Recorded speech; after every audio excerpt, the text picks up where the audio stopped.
Bienvenidos a un nuevo episodio de Gastro Rambler, el podcast en el que vemos la intersección entre la comida y la cultura popular. Mi nombre es Shannon y te estaré acompañando en este viaje culinario. Todo buen restaurante tiene una buena historia por detrás, y personas como Loreto Gatica nacieron para contarlas. Ella es una periodista gastronómica con más de 15 años de experiencia radicada en Chile, y me comentó cómo ve ella el futuro de la industria y cómo cree que las redes sociales han influido en las reseñas gastronómicas que vemos hoy en día. Bueno, cuéntame un poco cómo fue que empezaste tú en esto del periodismo gastronómico. Bueno, mira, te cuento. Yo soy periodista gastronómica hace cerca de 15 años. No partí como periodista gastronómica. Sí me pasa que estudié literatura e historia. Hice un poco la parte más tradicional. Partí en un diario muy popular en Chile, siempre prensa escrita.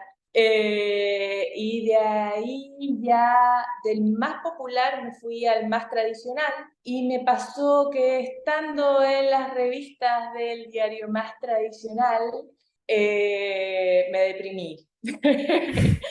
Como que me senté a llorar y se supone que estaba en el mejor lugar para trabajar, que había logrado un súper buen puesto, pero miré a mi alrededor y la persona que estaba sentada al lado mío llevaba 35 años sentado en la misma silla Wow. y yo, claro, y yo iba a cumplir 30 y casi me suicidé. Dios. Y yo dije, si esto va a ser mi vida de aquí en adelante, me muero. Eso fue también justo como para el terremoto grande que hubo en Chile, el terremoto del 2010, un poquito antes. Y me pasó que no me tocó otra que renunciar. Así que yo renuncié al trabajo en el que estaba sin plan B y llegué a mi casa y fue el terremoto. Una señal divina. Claro, fue total. Y ahí me llamó mi mejor amigo que vive hace mucho tiempo en Nueva York. Y yo lloraba, porque en verdad no había parado de llorar desde que había pasado todo esto. Yo soy súper trabajólica y súper como estructurada y lo que hay que hacer y lo que uno, sobre todo de una escuela en que cuando uno encuentra un trabajo en periodismo, mucho antes de como de la era digital, digamos, que de alguna manera uno ya se puede hacer un poco más el trabajo al andar, ¿no? Claro. Pero sobre todo cuando se trata como de diarios más establecidos y de lo que era el periodismo antes, cuando uno encontraba un trabajo, uno se quedaba ahí. Sí. Entonces, claro, y ahí mi mejor amigo me preguntó, pero ¿qué te pasa? Y yo lloraba, y decía, ¿está tu familia bien? Sí, se te cayó la casa. Y yo, no, está nuestra Lela, que era mi abuela, que era mi persona favorita, bien. Y yo, sí. Entonces, ¿qué pasa? Y yo renuncié. Y me dijo, ok, me voy a Chile. Y él se vino y fue una época difícil en Chile ese terremoto y nos dedicamos a ir al sur y recorrimos los dos puntos el sur y a reconectar en el fondo con el campo, con su familia y a cocinar como con las señoras de toda la vida. Y ahí como que conversamos y conversamos y conversamos y me dijo, bueno, tú sabes que te devuelves conmigo a Nueva York. Y yo, pero ¿cómo? No, que, no sé qué hacer, qué voy a hacer. Y había una revista que yo leía siempre que se llamaba Wine, que era de gastronomía. Y que en el Ujú. fondo tenía todo lo que a mí me gustaba, tenía mucho humor, tenía mucha calle, decimos en Chile, que tiene que ver como con reportear. Y yo le escribí al editor y le dije que yo era todo lo que él necesitaba, porque había pasado por un diario muy popular, por tanto tenía mucho humor, era muy buena reporteando, yo siempre he encontrado que ese es mi mejor talento, reportear. Me gustaba comer Muy y importante. que era lo más importante, y además había pasado por el diario más tradicional de todo. Y ahora me iba a ir a Nueva York y le iba a mandar historias desde ella. Y claro, me fui con mi amigo a Nueva York, entre medio me habían contactado del diario en el que estoy ahora, de La Tercera, y yo dije, ya, pero como que lo dejé ahí y me fui un año y en el fondo, claro, trabajé haciendo café, cosas así, y escribí, y le mandé todas las historias que estaba escribiendo sobre comida y sobre cosas que se me ocurrían a este editor. No obtuve respuesta, pero sí me contactó después la del diario en el que estoy escribiendo ahora y me dijo, ya te tienes que venir. Yo ya se me había acabado todos los recursos, todo, ya tenía que volver, había desafiado todo el sistema, tú sabes, uno no se puede quedar ni sin papeles ni sin nada. Claro. Y dije, ok, mi papá se había quedado como viviendo en mi departamento, todo. Así que, ok, volví y cuando volví me di cuenta que mis notas habían estado publicadas en esa revista que a mí me gustaba.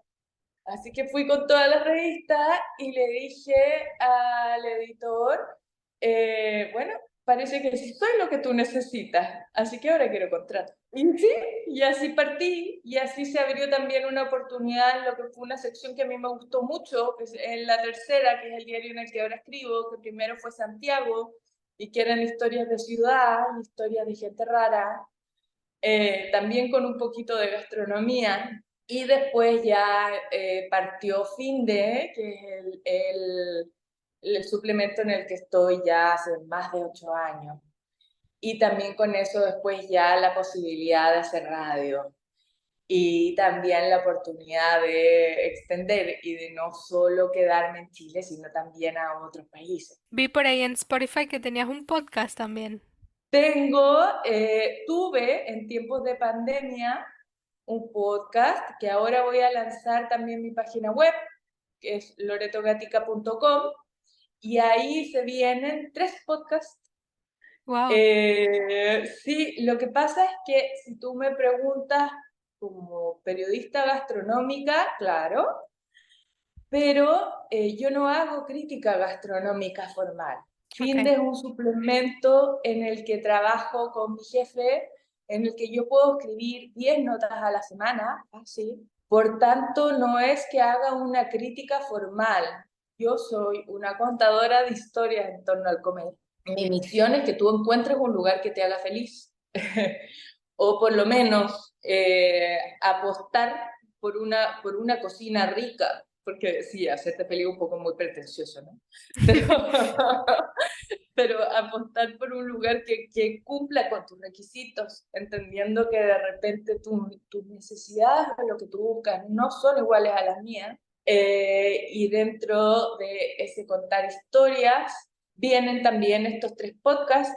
Hay uno que se llama Madre Patria, que son cocineras de más de 60 años. Hay otro que se llama Sofrito, que el sofrito es la base de la cocina chilena, Hmm. es lo que nos une en el fondo. Y eso es como toda la actualidad y todo lo que está pasando en Chile. Y hay otro que se llama Gatica Predica y que eso es cocina de viajes. Es un poco Latinoamérica, Colombia, Buenos Aires, una mirada a los alrededores. Wow. Te caeré de todas maneras por allá, por España. Me encanta esto, me encantan estos tres vertientes de los podcasts. Ya me voy a suscribir a todos, Ay, me eh, encanta. sobre todo el de Muchas gracias. viajes. Me gusta mucho la gastronomía, el contenido de gastronomía en viajes. Creo que para mí es la manera más divertida de conocer un lugar y a mí que me encanta viajar, eh, soy la típica de que no busca, no sé, museos y tal, sino bueno, museos gastronómicos o tal restaurante o tal bodega de vinos. Me encanta también esto que me dices que es que yo soy una contadora de historias porque creo, yo siempre he pensado que un plato te transmite una historia, o sea, ya sea por los ingredientes que use, por cómo lo hace el chef, pero una misma receta, obviamente puede ser muy distinto a quien te lo presente.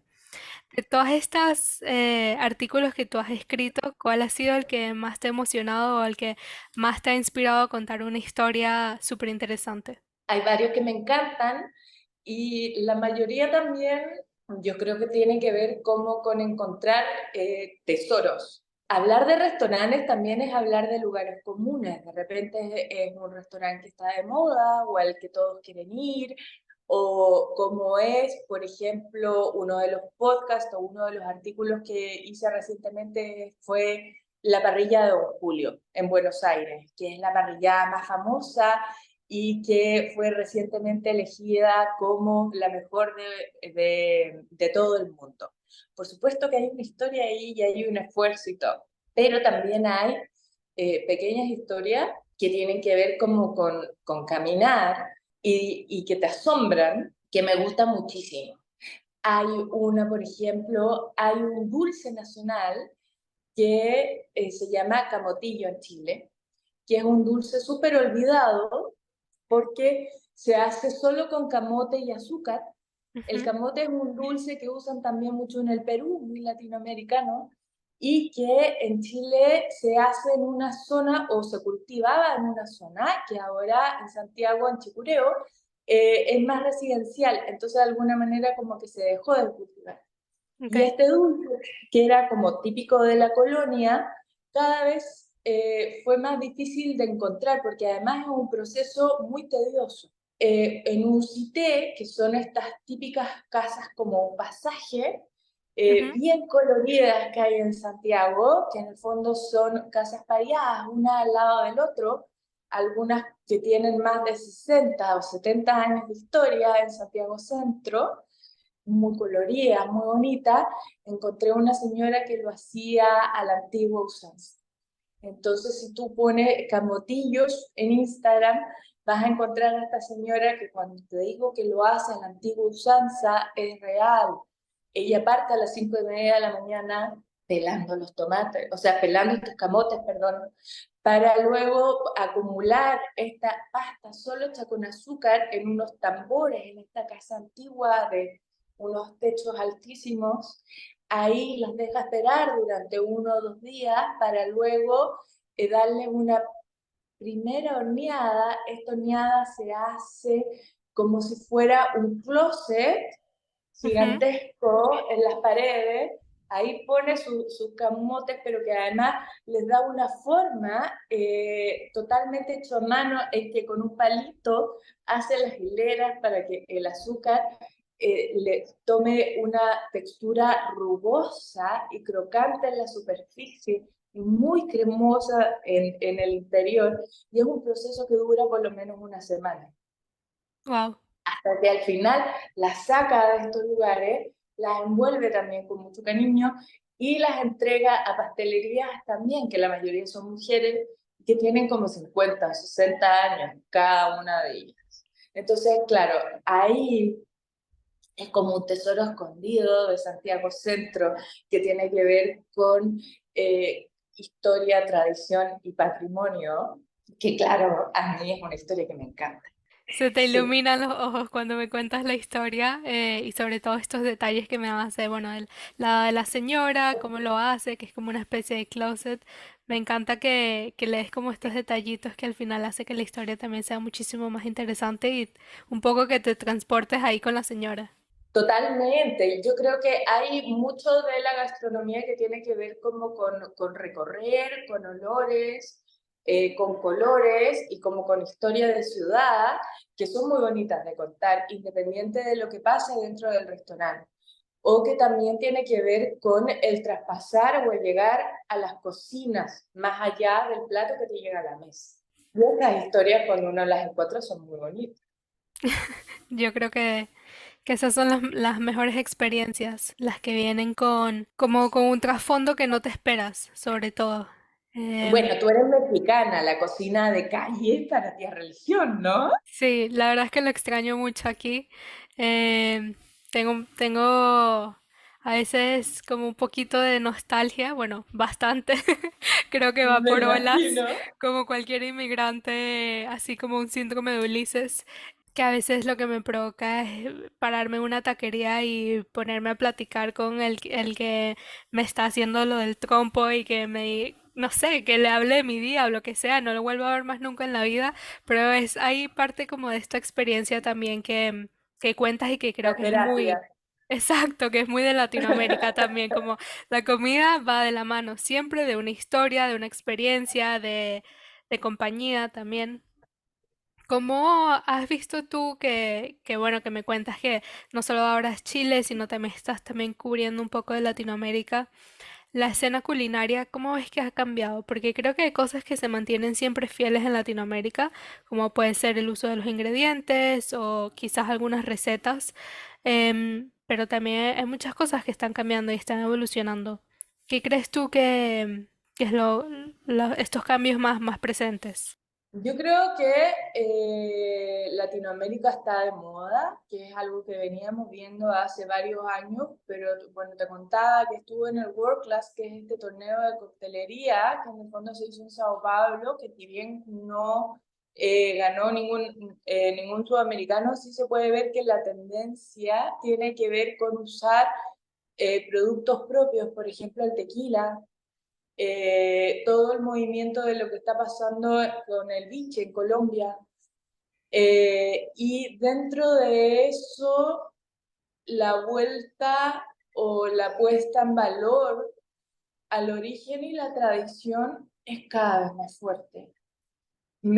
Estuve hace unos meses en Colombia, tuve la suerte de estar en Bogotá, en Cartagena y en Medellín en distintas etapas. Creo que lo que está haciendo, por ejemplo, un chato, un aleo en Bogotá, que es como, que no es que vaya como contra la corriente, Leo es, wow, es una fuerza de la naturaleza esa mujer, como de reivindicar, de poner, de culturizar, de ser un estandarte de los sabores, de las tradiciones, de los productos, de la puesta en valor y de los colores y sabores totales de Colombia en un plato. Es impresionante lo que está haciendo Celele también en Cartagena, o un alquímico que es bar también en Cartagena, en términos de toda la cadena de producción y cómo se está trabajando de la mano con pequeños productores, es bien bonito de ver. Nos pasa también un poco en Chile que de alguna manera no somos tan orgullosos de nuestra cocina. Quizás por ser una franja tan larga y angosta, cuesta decir cuál es la identidad de la cocina chilena. Somos un país que tiene 14.000 kilómetros de costa y somos muy buenos para darle la espalda al mar, por ejemplo, por decirte un detalle. Cuando esta salinidad es lo que hace que los vinos blancos chilenos sean alucinantes o que tengamos pescados y mariscos excepcionales, aunque no los tengamos tan integrados en nuestra dieta. Entonces, ese orgullo y esa tradición y ese respeto por lo ancestral, que también lo tiene México, es algo que de alguna manera uno como que dice, y que es muy bonito de ver y de integrar, que es también lo que está pasando un poco en Perú. El mejor restaurante del mundo actualmente, según 50 Best, es Central, es un restaurante peruano. Es Justo. Virgilio, claro, y es una experiencia que no tiene solo que ver con el comer, sino que es cultura, es arte, es la integración de todos los sentidos. Es este menú de altura que en el fondo hace que tú o un turista chino, por ejemplo, aunque no haya visto nada más que Central, entienda de qué se trata estar en el Perú, a partir de productos que son reconocibles para todos nosotros.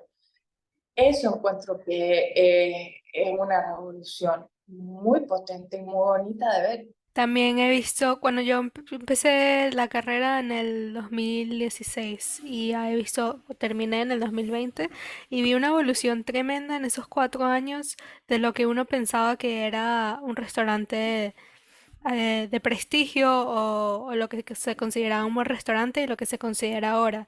Antes, si no tenía el plato, espuma y aire volador y escarcha y tres títeres revoloteándote en el plato, pues igual no era digno para ser reseñado o para ser hablado de.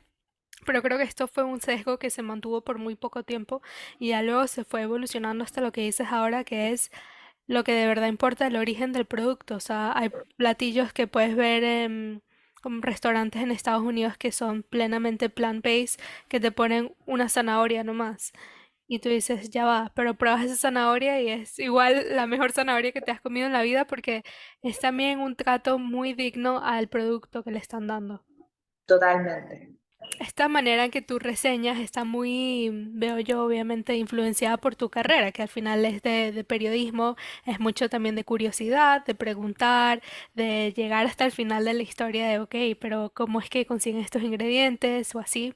También veo que tienes una presencia muy importante en redes. ¿Cómo haces para equilibrar estos dos mundos y no caer a veces en lo que muchos foodies, blogueros o gastronómicos pueden a veces reseñar desde la ignorancia, porque lo que tú haces es contar historias que están basadas en hechos y en historias reales.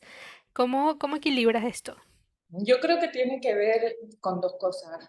De primera, yo en el Instagram, por ejemplo, no hago ni canje ni nada de eso porque trato de ser lo más consecuente y real. Como periodista, eso es parte de mi trabajo. Mi compromiso también con el lector. Si yo no hago una crítica, no pongo una cantidad de tenedores, por ejemplo, o no pongo una nota, en el fondo lo que yo te digo es mi verdad. Entonces hay ciertas cosas que no puedo transar porque sería como engañar a la persona que me sigue. Y de momento, además, como escribo en un diario y como tengo otras alternativas, he podido de alguna manera equilibrar esos dos mundos sin tener que transar lo que yo considero mi bien más valioso, que es la credibilidad. Al final, entonces, es mantenerse genuino, ¿no? A lo que uno piensa, a lo que uno vive y, Total, y a cómo uno se siente en ese momento y en ese lugar, comiendo de esa manera. totalmente, totalmente. Y es tan fácil como que hay veces que a uno le tocan 3 menús de degustación en una semana, o 4, o más. Y hay un fin de semana que uno lo que quiere es quedarse acostada comiendo chocolates, nachos y viendo películas. Y es legítimo, y es leal. Y uno también puede contar eso. No Sí, estoy disponible. O sí. sea, Ahora que mencionas los menús de degustación, yo creo que estoy teniendo un poco de sentimientos encontrados porque acabo de llegar de uno en Sudáfrica ¿no? y llegó un punto que estaba como que mi boca no podía más. O sea, era como ya, los hacen, llega un punto que están como tan largos, son 20 pases, más lo que viene del Plus Café, más lo que sea que venga, el maridaje de vinos, que por más de que a mí me encante, que me he dedicado a esto, que me encanta comer rico, que me encanta ir a un restaurante, ver de dónde vienen los ingredientes, todo. Ya no podía más con mi alma, o sea, de verdad que lo que me provocaba era quitarme el vestido e irme a la cama y listo. Bueno, y cuéntame de lo último que has comido, ¿qué ha sido lo más rico?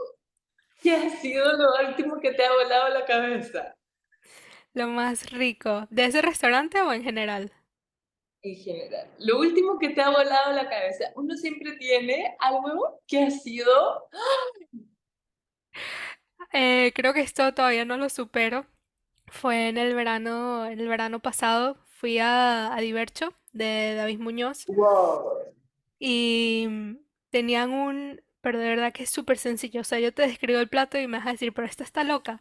Era era un pedazo de lubina con Wow. una cama, la piel era crujiente y ya, era eso solo en el plato pequeñito. Y luego tenía como una especie de salmorejo, que es esto típico español como parecido al gazpacho, Sí, solo que se hace sí. bueno, con pan y tomate y ajo.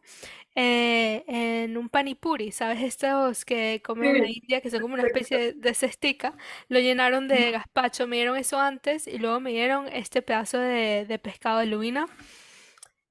Creo que ha sido el pescado mejor cocinado que me he comido en mi vida. O sea, me Oh. quedé, o sea, lo pienso y tengo sueños todavía con el pescado. Y es una cosa súper sencilla, pero de verdad que todavía lo pienso. Todo lo que está bien en esta vida. Sí, vegetales, pescadito y ya no necesito más. Riquísimo, de verdad que me encantó. Y no sé a dónde irá a evolucionar esta industria. Yo creo que sobre todo manteniéndose más en lo original, pero sobre todo la parte de redacción y de periodismo gastronómico. ¿Cómo ves tú que va a ser esta escena en 10 años, en 5? ¿Cómo lo ves?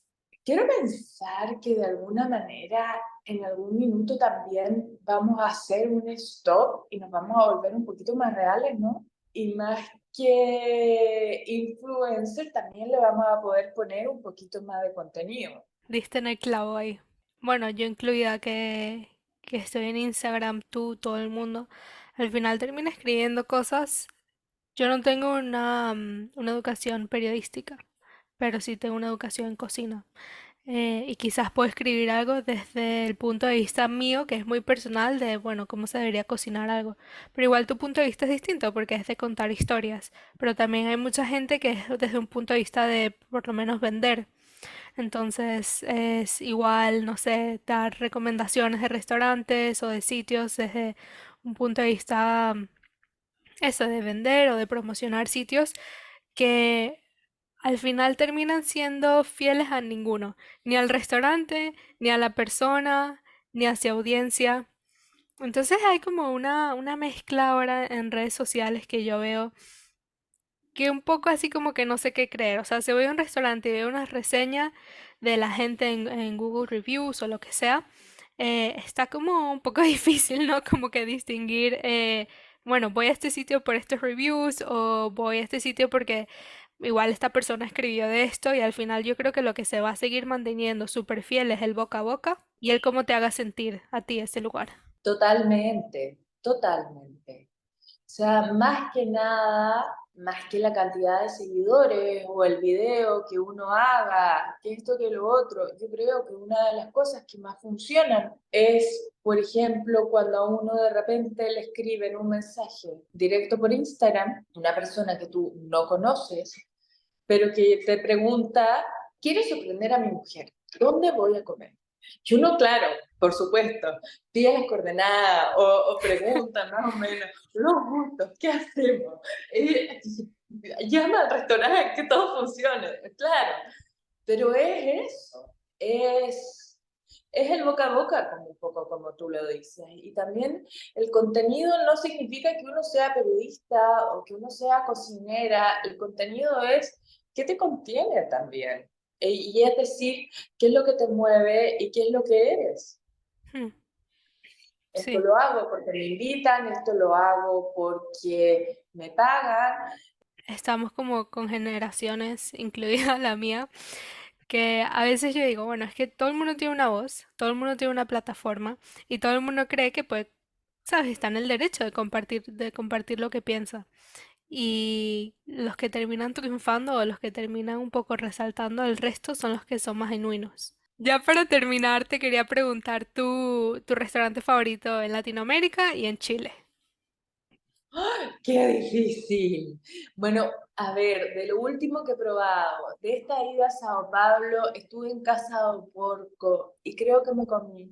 Bueno, el chanchito y yo tenemos una relación, lo amo mal.